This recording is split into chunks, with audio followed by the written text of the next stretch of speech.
Okay, बघा. But if a person rightfully resigned a contract, he is entitled to compensation for any damages which he has sustained through the non-fulfillment of the contract with the other party. Rightfully आपण contract रिसाईन केलेला असेल तर yes आपण जे काही आपल्या बरोबर wrong झालेलं आहे त्यासाठी कम्पेन्सेशन मागू शकतो.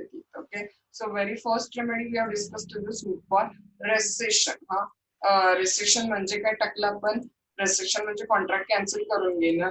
नंतर रेसेशन कोर्ट कधी ग्रँड करत आणि रेसेशन कोर्ट कधी ग्रँड करत नाही. नाव the next remedy is a suit for damages. This is contract act remedy. खूप डेप्थ मध्ये लिहिलेलं आहे. नोट समोर ठेवा, थोडस मटेरियल कट करत जाणार आहे आपण.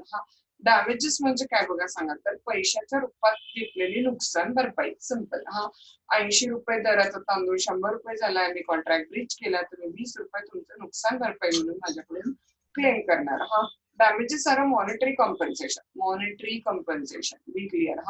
allowed to the injured party by the court for the loss or injury suffered by him by the breach of the contract.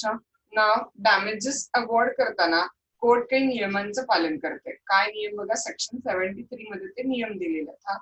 Section 73 of the act deal with the compensation for the loss or damages caused by the breach of contract. इथपर्यंतच घ्या. by the breach of contract. When a contract has been broken, the injured party is entitled. खाली या लगेच इथं contract Breach झाला तर injured party कशाला एंटायटल्ड आहे बघा तिथं. When a contract has been broken, the injured party is entitled to. काय काय मागेल बघा. नंबर 1, माझ्या आणि तुमच्या एक्झाम्पल मध्ये जे आपण घेतलं ते नॅचरल डॅमेजेस आपण मागू शकतो. बरोबर. 80 रुपये दराचा तांदूळ 100 रुपये झालेला आहे, कॉन्ट्रॅक्ट ब्रीच झालेला आहे, त्यामुळे बट नॅचरल आहे की 20 रुपये नुकसान पर केजी झालेलं आहे. So you will be entitled to claim the natural damages. Marking करा. Such damages which naturally arise in the usual course of things from the breach. Breach म्हणजे जे काही नॅचरल डॅमेजेस अराईज झालेले आहे तर तुम्ही काय करू शकता तर मागू शकता तिथं. सिंपल एवढंच टाका. आणि नॅचरली अराउजला अंडरलाईन करून ठेवा तिथं. नंबर 2 बघा काय लिहिलं तिथं. आता स्पेशल डॅमेजेस पण मागू शकतो काय. खरं कॉन्ट्रॅक्ट करायच्या आधीच त्या पार्टीला तुम्ही मेक नोन केलेलं असायला पाहिजे की if you make a breach of a contract I am going to suffer this and that special damages. Only in that case you can ask for special damages. Otherwise, you cannot ask for any kind of the special damages. I will give you an example for this. Such a damages which a party knew when they made the contract, okay, to be likely to result from the breach. This relate to the काय underline करणार word सांगा. Special damages. I'll just give an example. खाली टाकलेलंच आपण. One tailor is there. And that tailor wanted to go to a fair. जत्रा भरते की नाही तर त्या जत्रेमध्ये तो जाणार आहे. आठवड्याभरानंतर वगैरे ती जत्रा आहे. आणि त्या जत्रेमध्ये एक आठवड्यासाठी स्टिचिंग करून ना he is expecting that he is going to earn rupees within a week. Around 15,000 rupees तो काय करेल तर अर्न करेल असं त्याचं एक्सपेक्टेशन आहे. मग आता त्या फेअरला जाण्यासाठी त्याला ते सिलाई मशीन जे लागणार आहे ते मशीन तो रेल्वेनं पाठवतोय. आणि रेल्वेवाल्यांना ते मशीन हँडओव्हर करतोय, प्लेसचं नाव वगैरे सांगतो की where he want to take that particular machine and etcetera. रेल्वेचा रूल काय बघा आता. रेल्वेकडून if there is a delay in the delivery of the goods, railway as a natural damages pay ₹300 per day. रेल्वेचा रूल काय सांगा तर रेल्वेकडून काही नुकसान कुणाला माल पोचायला डिले झाला तर त्या डिलेसाठी रेल्वे ₹300 पर डे नुकसान भरपाई काय करते तर देते तिथं. मग आता त्या टेलरनं रेल्वे ऑथॉरिटीजना हे मेक नोन केलेलं नाहीये की he is taking this swing machine for the purpose of the fair and he expect that he will earn the 15,000 rupees money from that fair and from stitching within a weak etcetera. हे special त्यानं knowledge railway बरोबर share केलेलं नाहीये.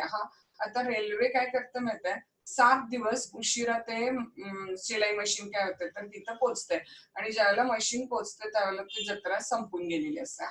मग आता हा tailor file the suit against the railway for the recovery of the special damage of 15,000 rupees which he was expecting to earn. तर आता तुम्ही मला मी रूल पण सांगितलंय तुम्हाला आणि फॅक्ट पण सांगितलेले आहेत. तर मला सांगा की त्या टेलरला किती रुपये डॅमेजेस मिळतील. त्या 7 दिवस लेट पोहोचलं म्हणून 7 तारीख 2100 रुपये नॅचरल डॅमेजेस. तर तो 15,000 रुपये स्पेशल डॅमेजेस रिकव्हर करू शकतोय. पॅरेग्राफ वाचा आणि आन्सर करा. Revati.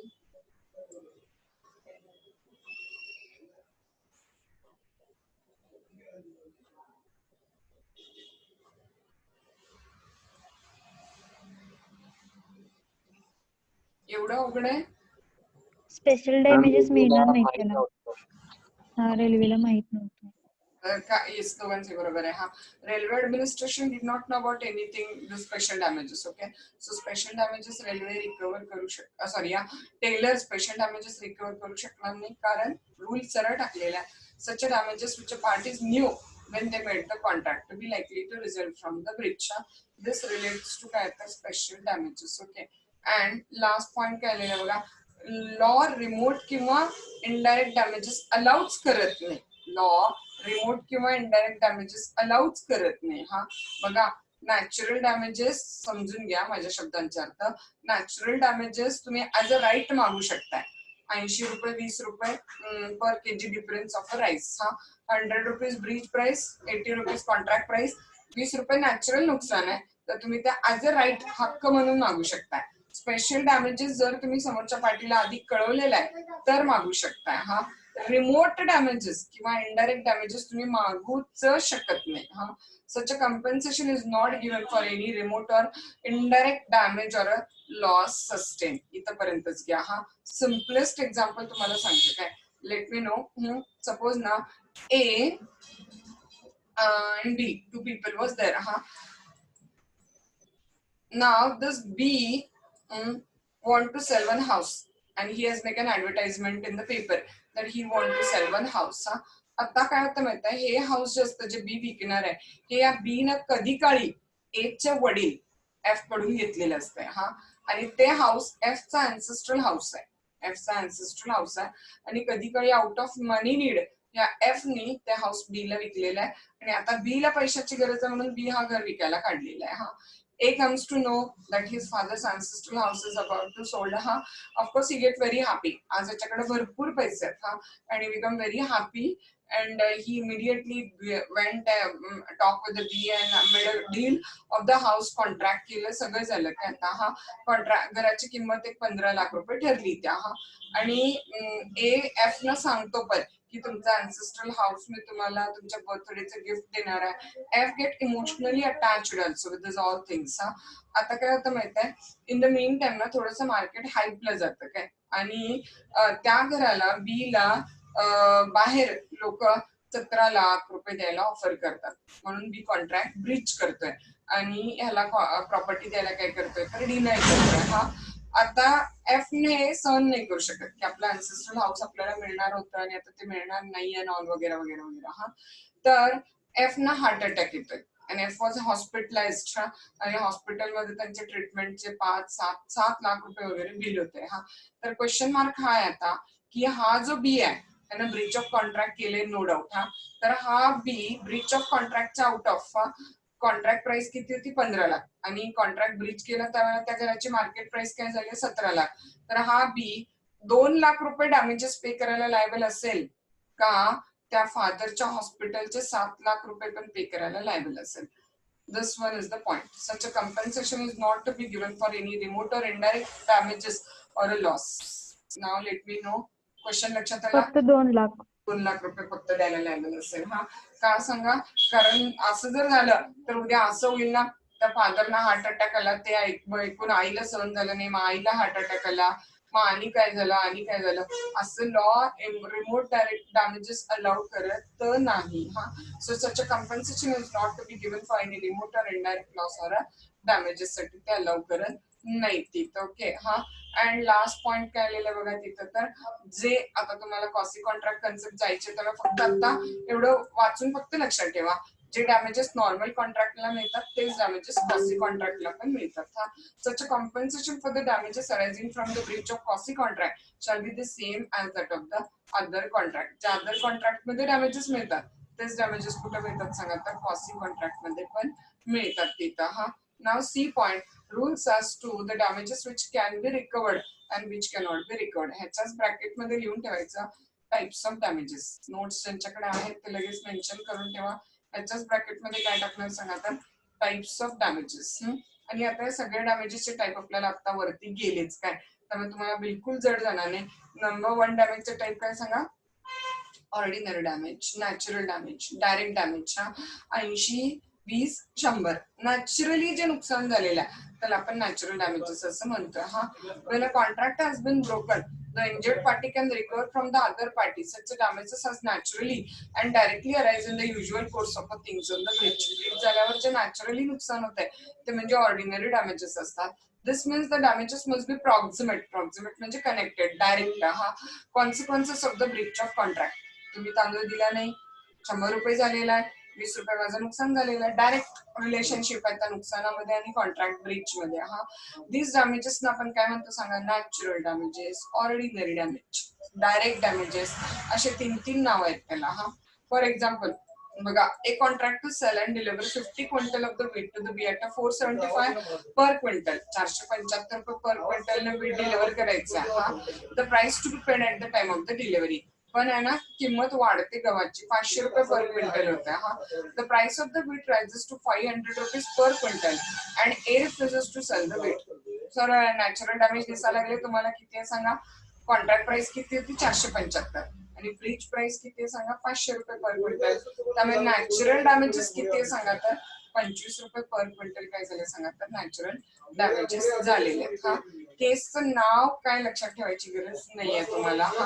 Union of India versus TDL Patel, section 73 does not give any cause of action until and actually damage सफर. नुकसान झालंच नाही तर नुकसान भरपाई मागता येणार नाही. नुकसान झाल्यावरच नुकसान भरपाई तुम्हाला मागता येईल तिथं. देन नेक्स्ट पॉइंट काय आलं सांगा तर हे damages in contemplation of the parties लिहित पण बसायचं नाही. डायरेक्ट रोमन 2 चं हेडिंग काय द्यायचं सांगा? Special damages. त्यामुळे हे हेडिंग कट करून टाका, गरज नाही. स्पेशल डॅमेजेस टाका आणि रेल्वेचं एक्झाम्पल लक्षात ठेवा तिथं. Damages other than those arising from the breach of contract may be recovered. जर तुम्ही समोरच्या पार्टीला आधी कळवला असला तर. If such damages may reasonably be suppose to have been in contemplation of both the parties as a probable result of the breach of a contract. Such damages are known काय म्हणतो सांगा आपण त्याला? Special damages and can not be claimed as a matter of a right. Special damages तुम्हाला as a right मागता येत नाही. फक्त नॅचरल डॅमेजेस तुम्ही ॲज अ राईट मागू शकता. Special damages you can claim only if you have make known the other party about this damages in advance.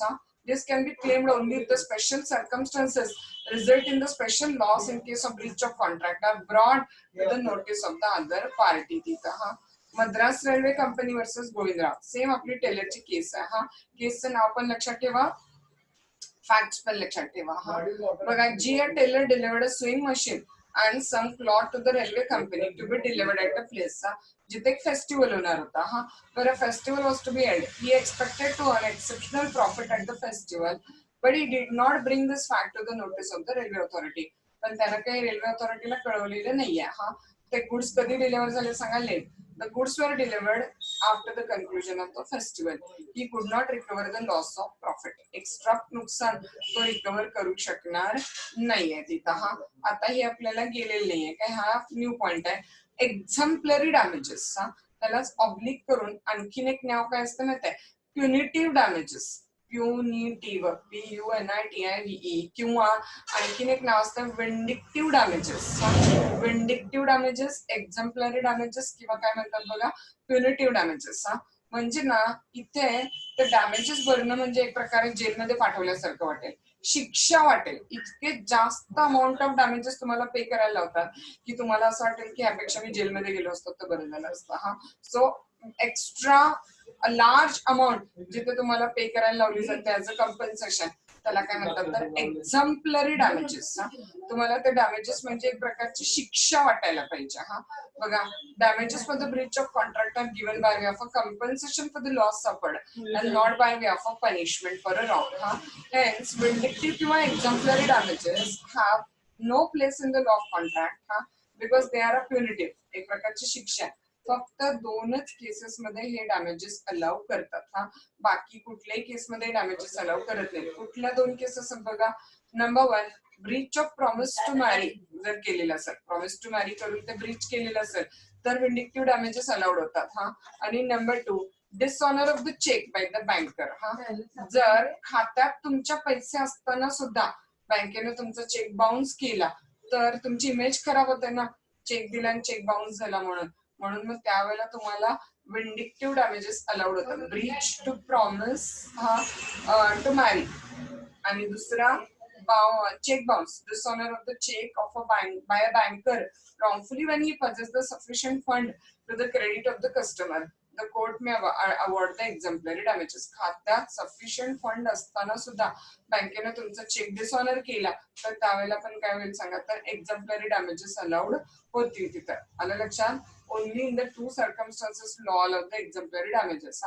Number 1, breach of promise to marry. And number 2, dishonor of the check by the banker in spite of the fact that there is a sufficient fund in your account. ह्या दोनच cases मध्ये एक्झम्पलरी damages allow करतात. हा.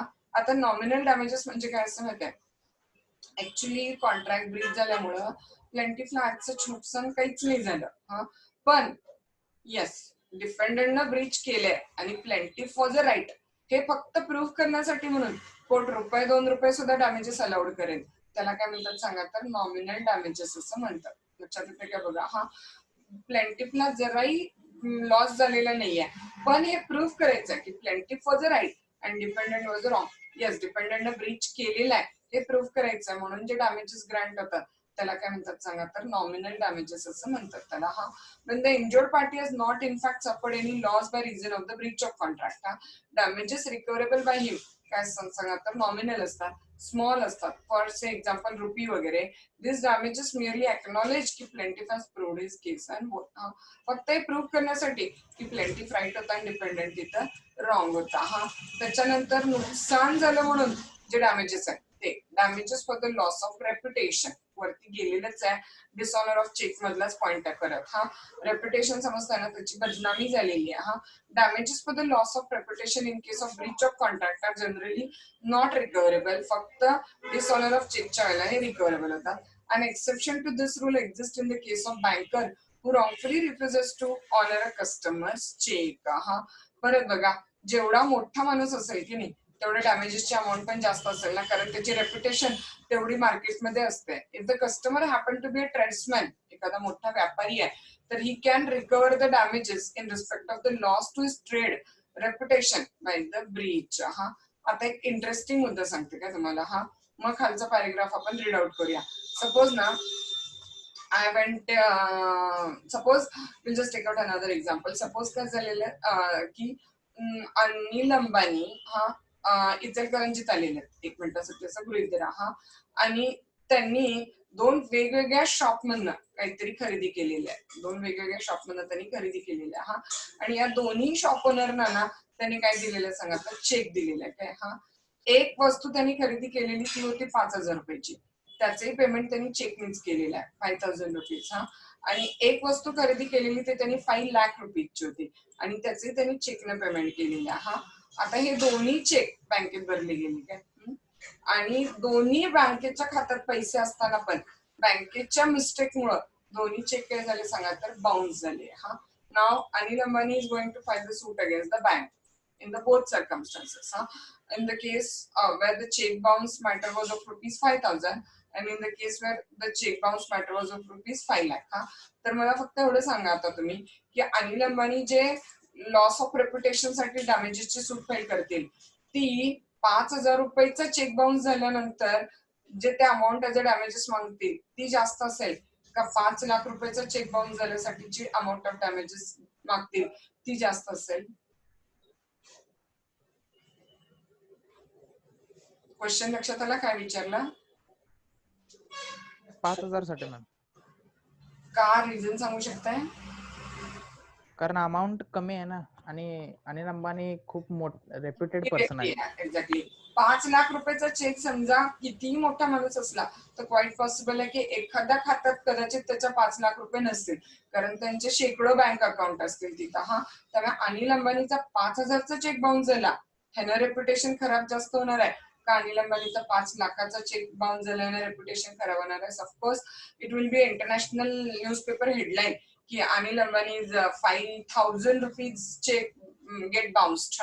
कारण त्याच्यामध्ये त्याची reputation जास्त खराब होणार आहे. So the smaller the amount of the cheque dishonoured, the larger the amount of the damages.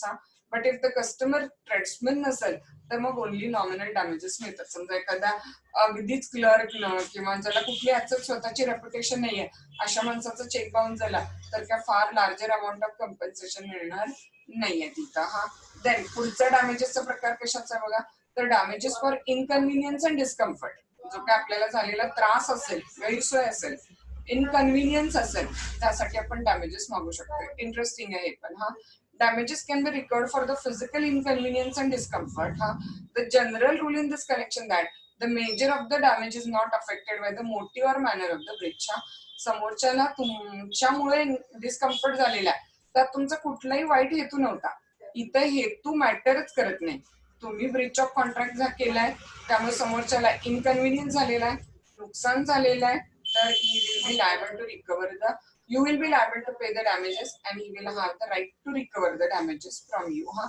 त्याची पण एक फेमस केस आहे, Hobbs versus London S&W railway company. काय झालेलं बघा, H with his wife and children took a ticket for a midnight train to be transported to a particular place where he lived. त्यांना मध्यरात्रीची train होती, midnight train, त्याचं ticket घेतलं आणि त्या जागी तो राहतोय, तिथलं तिकीट त्यानं काय केलं तर घेतलं. पण आहे ना, तिथल्या कुलीनं त्याला रॉंग ट्रेन दाखवली स्टेशनवरती. They were however transported to the wrong place and they had to walk a several mile home in a drizzling wet night. पण चुकीच्या जागी त्यांना ट्रान्सपोर्ट केल्यामुळं त्यांना त्यांच्या घरी पोहोचायला कितीतरी माइल्स चालायला लागलं तिथं. आता त्या डिस्कम्फर्टसाठी तो पैसे रिकव्हर करू शकतो. He could recover the sum of $8 to compensate him for inconvenience. पण बघा, त्याच्या वाईफ त्यामुळे आजारी पडली आणि म्हणून वाईफला मेडिकल एक्सपेन्सेस लागले, ते नाही रिकव्हर करताना, कारण ते रिमोट डॅमेजेस होतात ना, ह्याच्यामुळे ते झालं, त्याच्यामुळे ते झालं, त्याच्यामुळे ते झालं. But nothing for the medical expenses of his wife who got cold and this consequence was too remote. नंतर तिला थंडी वाजून आली, ताप आला, तर त्यासाठी नाही मिळणार. पण इनकन्व्हिनियन्स जो झाला त्याला, त्यासाठी तो $8 रिकव्हर करू शकतोय तिथं. आता आपल्याला मटेरियल कमी करायचं काय, डिमिटिगेशन ऑफ द डॅमेजेस. असंही समोरच्याकडनं नुकसान भरून घ्यायचंच आहे, तर आणि काय वाढायचं ते वाढू दे, रॉंग. जेवढं नुकसान कमी होईल तेवढा प्रयत्न तुम्ही पण करायला पाहिजे त्याला.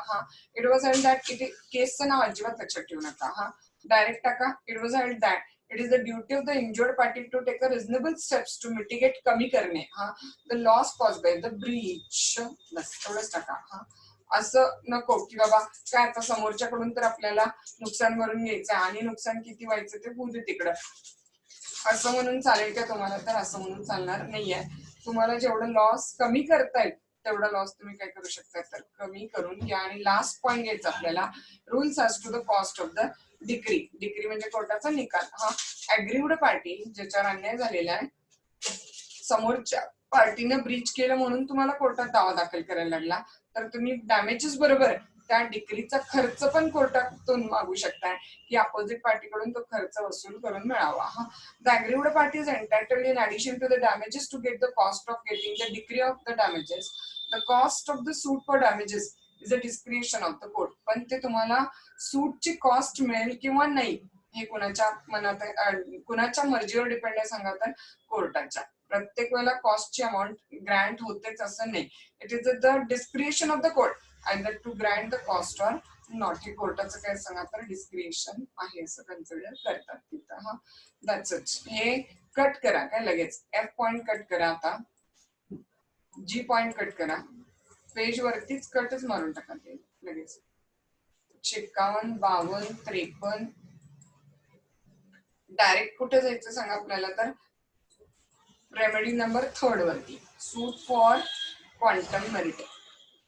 त्याच्यावर सुट्टी शॉर्ट नोट येते म्हणून ते जरा सुट्ट वेगळं लिहून दिलेलं आहे परत तिथं. पण त्यात उद्या आपण हा युनिट आपला पूर्ण संपेल. आता 3च रेमेडी राहिल्या. क्वांटम मेरिट एक राहिलेला आहे, स्पेसिफिक परफॉर्मन्स एक राहिलेला आहे आणि इंजंक्शन एक राहिलेलं आहे. त्यामुळे उद्या हा युनिट आपला संपून जाईल तिथं. काही डाऊट आहे का बघा?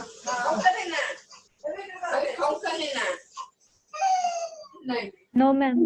एक बाउन्सची अमाऊंट किती, म्हणजे आपण डॅमेजेस साठी किती अमाऊंट आपण मागू शकतो, म्हणजे अनलिक्विडेड आहे का?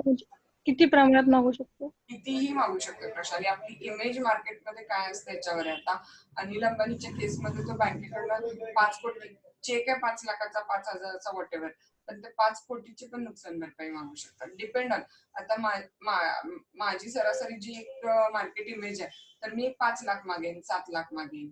एक क्लर्क आहे किंवा एक म्हणजे ज्याला एवढी काय स्वतःची ओन आयडेंटिटी नाहीये, तर तो 5,000 मागेल 10,000 मागेल असं. त्या व्यक्तीच्या इमेजवर डिपेंड आहे की किती अमाऊंट मागेल. अगदी 10-10, 20-20, 50-50 कोटी रुपयाची पण नुकसान भरपाईची सूट असतात. त्यामुळे तो आणि जर ती बँक कॅपेबल नसेल तितकं म्हणजे देण्यासाठी किंवा बघूनच फाईल करतात तो. ते बघूनच फाईल करतात. आता त्यांना आता आपल्याला कळतच ना की त्या बँकेची कॅपॅबिलिटी किती आहे बाबा असं. तर ते बघूनच फायलिंग केलं जातं. शक्यतो कुणी असं वेग करतच नाही ना फाईल. त्यामुळे करतानाच दोन्ही देणाऱ्याची कपॅसिटी आणि घेणाऱ्याची इमेज ह्या दोन्ही गोष्टी काउंट करूनच वकील सल्ला देतात की बाबा एवढ्या एवढ्या रुपयाची तुम्ही सूट फाईल करा. ओके. आणि त्याला काही लिमिट राहते का? म्हणजे सपोज किती लिमिट मध्ये नाहीये आपण तो नाहीये. त्याला काहीच लिमिट नाहीये. डिफॉर्मेशन जिथं कुठं होतंय ना तिथं काहीच लिमिट नाहीये त्याला. म्हणजे इंटरनॅशनल केसेस अशा पण आहेत की जिथं काय सांगू तुम्हाला $1 बिलियन वगैरे वगैरे अशा पण सूट फाईल झालेल्या आहेत ह्याच्यासाठी रेप्युटेशन व्हायलेट केलेलं आहे म्हणून. नाही, मी डॅमेजेस बद्दल नाही, मी विचारते की किती दिवसाच्या आत ती केस फाईल म्हणजे जर मी माझा चेक बाउन्स झाला. नाही, त्याला लिमिटेशन आहे. त्याला लिमिटेशन आहे. चेक बाउन्सचं तर भरपूर नियम आहेत त्याला. तुम्हाला 1 महिन्याच्या आत त्याला नोटीस पाठवायला लागते. चेक 3 महिन्याच मुळात तो चेक हे असतो. तर ते बरेच नियम आहेत त्याला. लिमिटेशनही आहे, प्रश्नच नाही. कुठल्याही सिव्हिल मॅटरला लिमिटेशन असते आपल्याला. ओके.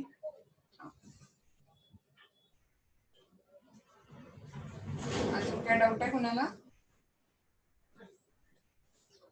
No ma'am. चलो रीड करा तुम्ही. थोडस आता लक्ष घालूया कारण ऑलरेडी ऑक्टोबर महिना जवळ यायला लागलेला आहे. हा तुम्हाला थोडस टच मध्ये लॉ लँग्वेजच्या आणण्यासाठी थोडं स्लो घेतलं होतं, पण आता आपण थोडं स्पीड मध्ये म्हणजे पळवायचं नाहीये, पण थोडं एक 10-10 मिनिटं एक्स्ट्रा वगैरे असं पण घ्यायला चालू करूया. म्हणजे सिलेबस आपण कव्हर करू शकतो. उद्या सेम टाइम त्या अक्षरांना विचारूया. त्यांचं नसेल तर मग आपण 12 वाजता विचार घेऊया. हो मॅम. ओके चलो.